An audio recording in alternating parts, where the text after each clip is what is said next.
Performance. Game changer first రివ్యూను సుకుమార్ ఇచ్చిన సంగతి తెలిసిందే. సినిమా బ్లాక్ బాస్టర్ అని, రామ్ చరణ్ నటనకు జాతీయ అవార్డు పక్కా అని సుకుమార్ తేల్చేశాడు.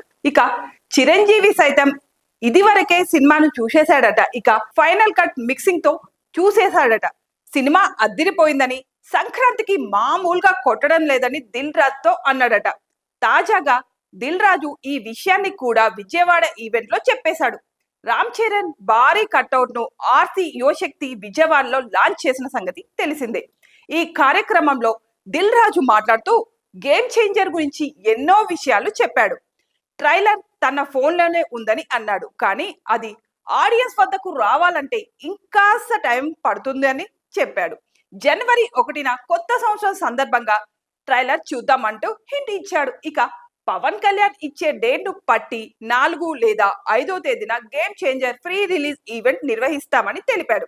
ఈ ఈవెంట్ ఏపీలో గ్రాండ్ గా చేయాలని, చరిత్ర సృష్టించేలా ఉండాలని అన్నాడు. శంకర్ తీసిన పాటలు దేనికదే అనేలా ఉంటుందని, 5 పాటలు విజువల్ ఫీస్ట్ ఇచ్చేలా ఉంటుందని తెలిపాడు. గేమ్ చేంజర్ లో రామ్ చరణ్ నట విశ్వరూపాన్ని చూస్తారని చెప్పాడు. సూర్య, రామ్ చరణ్ సీన్లు అద్భుతంగా వచ్చాయని పేర్కొన్నాడు. శంకర్ కంబ్యాక్ మూవీ అని తేల్చేశాడు. ఇక ఇందులో రామ్ చరణ్ కొద్దిసేపు ఐఏఎస్ ఆఫీసర్ గా, మరికొద్దిసేపు పోలీస్ ఆఫీసర్ గా, ఇంకొద్దిసేపు రాజకీయ నాయకుడిగా కనిపించబోతున్నాడని లీక్ చేసేశాడు. శంకర్ మాకు ఖచ్చితంగా కనిపిస్తుందని దిల్ రాజు నమ్మకంగా చెప్పాడు. నిడివి విషయంలోనూ చాలా పర్టికులర్ గా ఉన్నట్లు తెలిపాడు.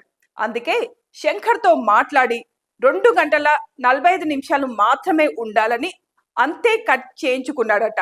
అంతే నిడివిలో శంకర్ అద్భుతంగా కట్ చేసి ఇచ్చాడట. సినిమా మొత్తం పరుగెడుతూనే ఉంటుందట. సినిమాలో అన్ని అంశాలు ఉంటూనే అన్ప్రిడిక్టబుల్ గా ఉంటుందని దిల్ రాజు తెలిపాడు.